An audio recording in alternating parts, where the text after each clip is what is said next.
Just a little bit about the trust. It's set up and founded by Adrian and Sean Reed, and they're going to be bringing in the dogs, and they'll be starting in Vic Falls National Park, as well as setting up a reaction unit in association with a few other NGOs in Vic Falls, which is really exciting. We're just really looking forward to bringing the dogs in and seeing what they can do. They really are a remarkable tool. It's a very exciting initiative, isn't it? It's dogs coming in here for the first time. We've always been reactive. We're reacting to snares or dead animals caught up in snares, and now it's the first time where we can actually be proactive. We're sitting here right on the river's edge, and it's very porous. There's 54 kilometers of riverfront in this particular section that we are now, 120 from Kazungula down to Victoria Falls, and we've got an ability to walk dogs, canines, up and down this riverside and pick up people who have crossed over into the park before they lay ambush on their snares. So this is a very exciting initiative. It's the first of its kind. We've got two different types of dogs. You've got sniffer dogs, you've got biting dogs. So it's highly trained mobile staff that are going to be required. It's going to change the face of anti-poaching as we know it today. It's really exciting. We are trying to take a nice modern approach to collaborating with other NGOs, getting involved with organisations such as GAPS and Zambia, because we can actually just achieve so much more together as one, as opposed to trying to do it as individuals. Not only are we hoping to be a reactive unit, we'll also be doing some community-based work, community upliftment and development, just really trying to take a multifaceted approach to anti-poaching efforts. It's a completely different angle to your usual foot patrols. I can only see it being a huge asset. What type of dogs are you looking at bringing in, and the breeds, and tell us a bit about the training?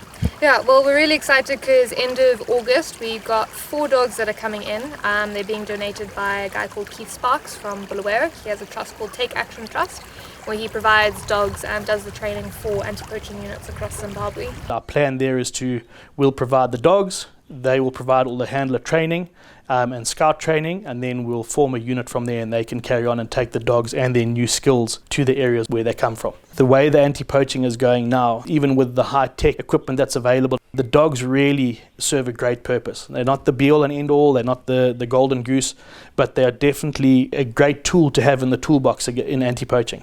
The 4 dogs that will be arriving will be getting 2 working dogs and 2 interaction and demonstration dogs, because we're hoping to have a zero interaction policy with our working dogs, so that they can solely be focused on doing the work that they need to do, but we are also very aware of the need to raise awareness and help raise funds for these operations. We are placing 2 dogs for display purposes and education purposes in Victoria Falls. Victoria Falls is one of the wonders of the world. A huge number of visitors coming to the falls every year.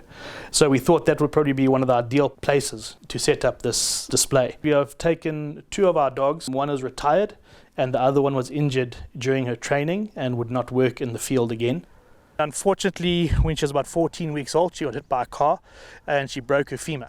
Her femur was then pinned for about 8 weeks. She was out of action, so she got quite behind on her training, but we've now got her back up to a really good standard, but she won't be active in the field ever. So we thought, well, she's a really friendly social dog, and we'll use her to help us spread the word about what we're doing and educate the public about how dogs are used in anti-poaching. They will be able to see how we train the dogs, what the dogs are capable of doing, and exactly where they fit in on the anti-poaching front. It'll also help educate people about anti-poaching. A lot of people, they associate hunting and poaching together, and that's not the case at all. I'm really looking forward to that, as it'll help spread the word about what we're doing and what other organisations around the country are doing to combat poaching. When they come, Keith will be with us for about a week, and we'll do a handler selection course. Following that, Keith is going to leave his head handler here for a month, and he'll work with the handlers, training them on how to work with the dogs, how to train them, how to care for them as well. That's a very big part of the dog's wellness as well. And have you lined up certain people to be handlers, or have you got guys in mind? And we're going to be working with Wild Horizons in their Vic Falls National Park concession. So we'll be selecting the handlers from their anti-poaching unit as it stands. And then as we get more funds in as an NGO, we are hoping to get more dogs in for that reaction unit and eventually expand with dog units across the whole Kaza region.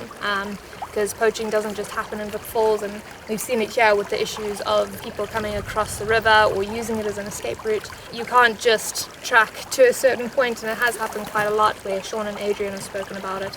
They've tracked poachers and they get to the river and then they know they've crossed over, and it's a bit like, well, where do we go from here? So they kind of want to create a network of canine units in the Kaza region where they can network and collaborate. So if they find that they've crossed the river or crossed the border, they can radio across to their Botswana or across to the Zambian side, and then they can try and continue the apprehension and investigative work on that side. You mentioned it earlier, getting involved on the roads and trying to catch the ivory and any other poached products before it gets out.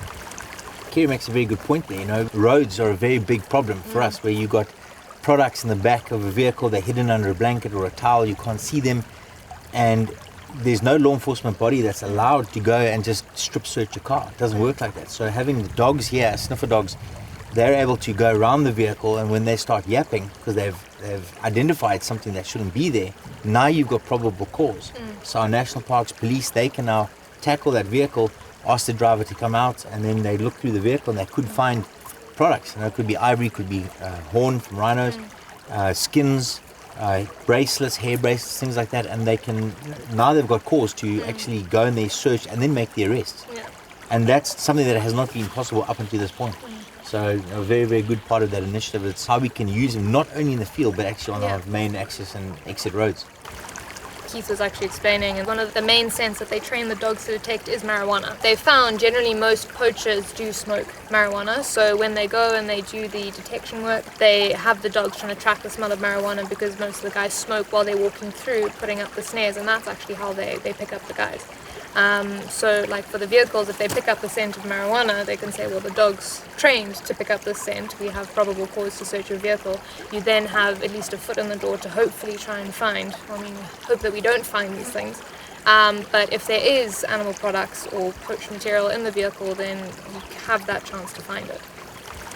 Sounds like it's an exciting project. I can't wait till it's up and running. We'll come back and see when it's in full swing. As an organisation, we thrive ourselves on working with other organizations. You know, we try and give as much advice and try and get as much advice from other organizations. So yeah, we're working really well with other people, and we're hoping this will also help educate people to realize what, as a whole, our hunting conservation community are doing to help with wildlife in Zimbabwe.